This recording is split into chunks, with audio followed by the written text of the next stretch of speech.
I'm assuming you haven't taken this onto the track yet. I have. Welcome to Track Tested Motorsports. My name is Jag. I'm Boris. And if you're new to the channel, we're all about track tested motorsports and about taking our own cars to the track. Boris, I'm assuming you haven't taken this onto the track yet. I have. You know, I used this car to tow the E30 with. And it's haven't actually been driven on track showing people the lines. Okay, so it's appropriate for this channel. But it was at pace car laps, so. But you're still taking it on. It's been on the track, yeah. So why the X5? And the other thing is, how do I eventually make this a torque monster? Okay, great questions. Why the X5? This is actually our second X5. We had the Generation 1, which is the E53, and this is the E70, the second gen. And first of all, BMW calls their SUVs SAVs, Sports Activity Vehicles. So that's one reason, you know, because I never really liked SUVs.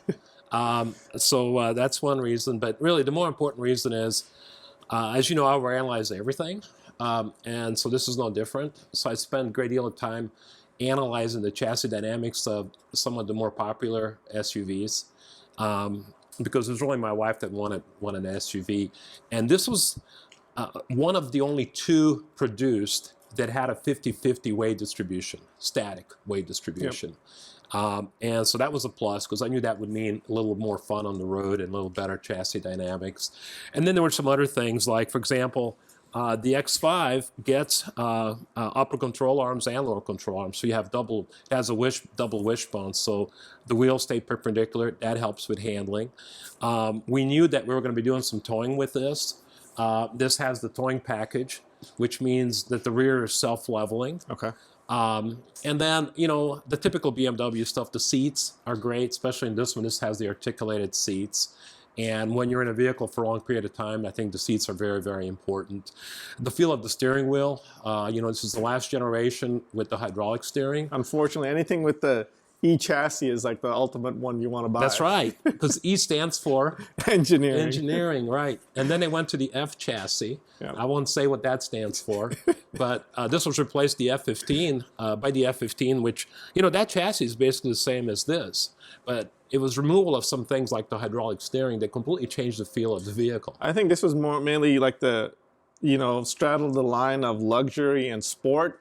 And I think BMW kind of shifted more to luxury and comfort, right? Yeah, initially, I think it was more sport because this was built on the 5 Series platform. Okay. So the driveline's actually very low. You know, when we have the hood up, you can see the engine's down low, the entire driveline's low, so the center of gravity's low. And so it was some of the things that I liked about it. It was, you know, it's got rear-wheel drive unless it needs front-wheel drive. Okay. So it still has that rear drive chassis feel. The bias, yeah. Yeah, chassis bias. Yep. Wow. So it's the chassis dynamics, and there were some things like, for example, this has a tailgate, which comes in more handy more often than I thought it would, just for sitting on or using it as a workbench, you know, out at the track. And it, you know, stuff can't slide out if you happen to have the tailgate open. So there were some things that it offered. Not to say that some of the others don't. Range Rover has a tailgate, yeah. But it really separated itself from the rest of the pack once I drove it. And this is probably one of the limited, I guess, diesel engine BMW out there anymore. Right. Well, you know, as a diesel engine designer for a while, you know, I designed cylinder heads and pistons for Caterpillar 6-cylinder engines. So I love inline 6-cylinder engines. You know, they're so smooth. And when it comes to a diesel engine, you want a robust platform. This particular engine is twin turbo, 6-cylinder inline diesel. And I just wanted to have something diesel. So it was kind of this or the Range Rover.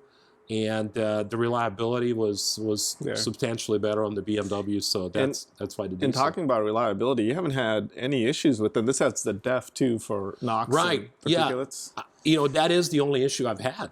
Actually, the DEF tank has been replaced twice. Oh. But you know, the diesel exhaust fluid is very corrosive. And so I expect it's something that's going to need to be done every once in a while. You talked about making it a torque monster. I mean, this for a 3-liter is actually very torquey. It's about 425 foot-pounds of torque, if I remember correctly. Okay.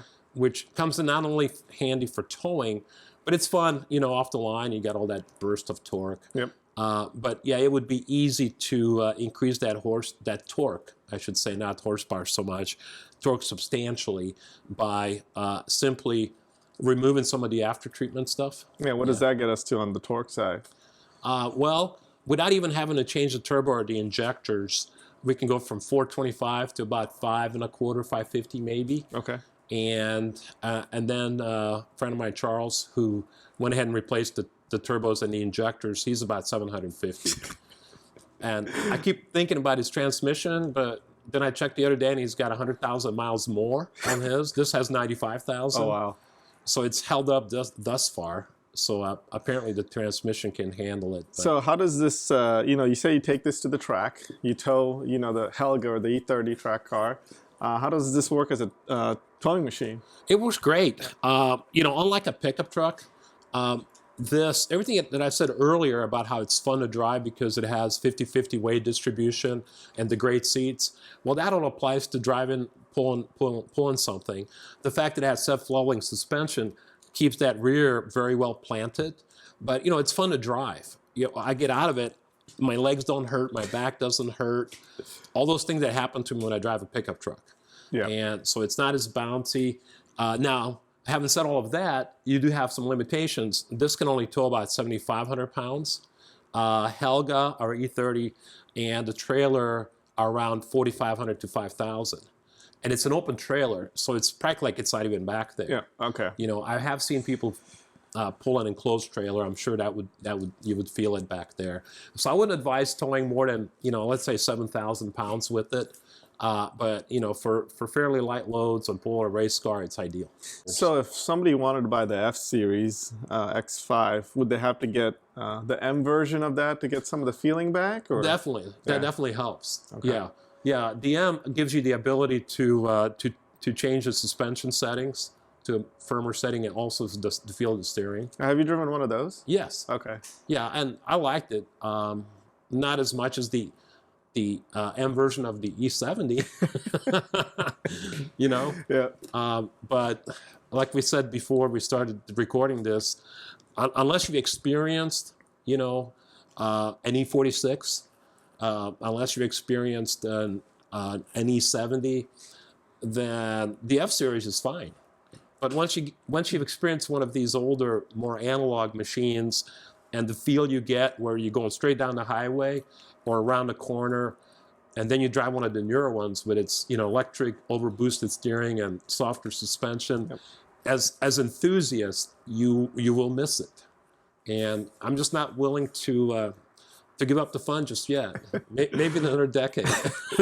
When we're all electric, then you'll switch over. Exactly. Go on quite a bit longer about why E70 is the best generation of let us the know X5. let us know in the comments if you want us to do a deep dive on this, and we're sure Boris can do one for us here. With that, my name is Jag. I'm Boris. And this is Track Tested. Thanks for watching.